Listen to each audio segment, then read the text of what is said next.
सब अपने बलबूते पे किया and we all agree, you know, रब ने बना दे जोड़ी से लेकर अब तक, चाहे वो NH10 का निर्माण करना हो, फिर उस फिल्म का कामयाब होना, इतने सेंसिटिव मुद्दे को उठाना और सब, मतलब इस इंडस्ट्री के नहीं होने के बावजूद इतना सब कुछ करना। इस पूरे कैरियर में कभी आपको नेपोटिज्म का, परिवारवाद का सामना करना पड़ा है? मैंने तो क्वेश्चन एक्सपेक्ट ही नहीं किया था। Of course.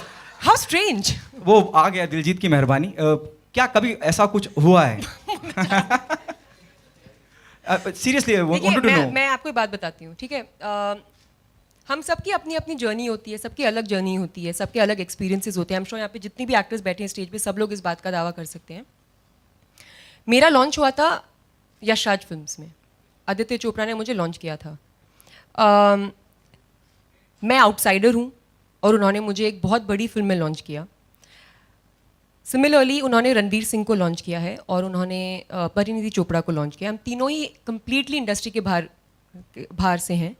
एंड तो मेरे एक्सपीरियंस से I have a lot of respect for Aditya Chopra because उन्होंने एक्टर्स कास्ट किए, यू नो, एंड मैंने पर्सनली कभी भी ये एक्सपीरियंस नहीं किया। ऑल्सो मुझे एक बात बहुत क्लैरिफाई हो गई थी मेरी बिगिनिंग मेरे करियर की, क्योंकि जो भी मुझे जिसे बोलते हैं एक मौकाम या एक जो मेरी लाइफ बदली है वो बैंड बाजा बारात के बाद बदली, यू नो, जब आई थिंक लोग मुझे थोड़ा ज़्यादा सीरियसली लेने लग गए। मुझे बहुत अप्रिसिएशन मिला था मेरी पहली फिल्म में, बट जैसा बैंड बाजा बारात के बाद मिला वैसा नहीं था। तो वो फिल्म थी जिसमें मेरी लाइफ लिटरली बदल दी।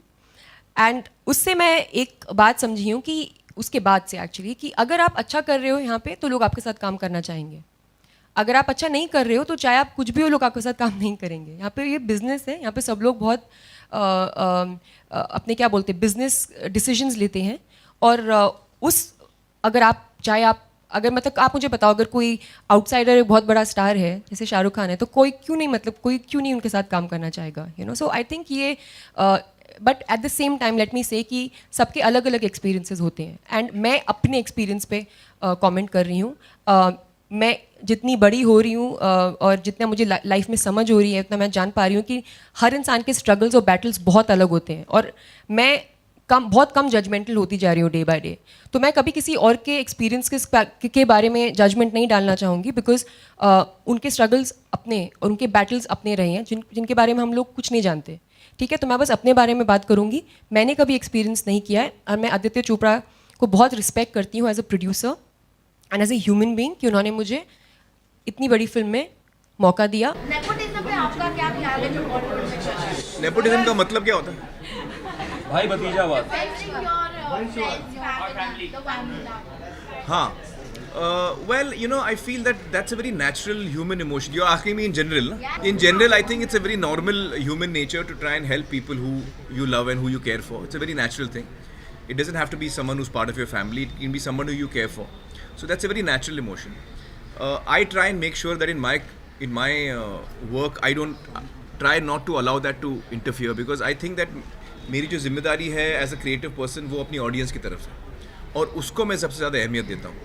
तो I try not to bring in emotions in my work. जाता है, ऐसी चर्चा भी आजकल बहुत हो रही है पिछले 2-3 सालों से कि जो स्टार किड्स होते हैं, जो इंडस्ट्री में जो लोग पहले से होते हैं, उनके बच्चों को आसानी से फिल्मों में काम मिल जाता है, लीड एक्टर्स बन जाते हैं या बाकी काम करने को मिल जाता है। नेपोटिज्म की डिबेट बहुत चल रही है। आप लोग इस बारे में क्या कुछ कहना चाहेंगे, क्योंकि इस तरह के इल्ज़ाम आप लोग पे भी शायद लग सकते हैं कभी कि आप लोगों के लिए बहुत आसान था। आप ये सवाल पूछ रहे हो, आप ऑलरेडी लगा रहे हो थोड़ा बहुत, बट एनीवे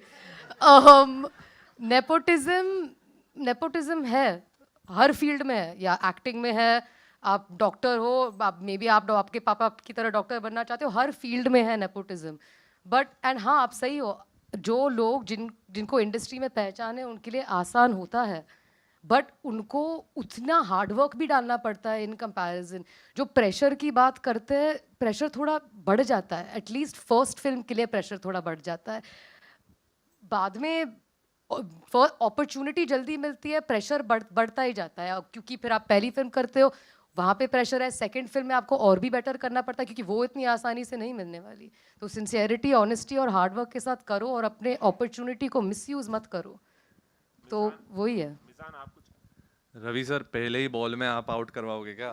सीधा ही नेपोटिज्म का सवाल। But yes, I do agree with her, and at the end of the day, I do have to prove myself when I perform, and it's up to the audience and everyone else whether they accept me, whether they like me or no. And if there are a lot of people who've put in a lot of effort, and you know, if the audience does not accept them, it's because of the hard work and you know their talent. So at the end of the day, it's your decision, आपके हाथ में है वो, to decide that ये nepotism का जो झाड़ उगा है, whether this is acceptable or no, whether we like him or no, you know. And we have a lot of other celebrities in the industry today who are an outcome of nepotism, and I wouldn't say they're bad celebrities or Or they're my who are- favorite actors, you know. So or I don't- celebrities who are not from the industry. There are lots of big names today of people that are not from the industry, like don't have film backgrounds. And they have worked hard and gotten ahead. So why can't somebody who's from the film background work hard and try and get ahead? Because they're passionate about something. Koimoi.com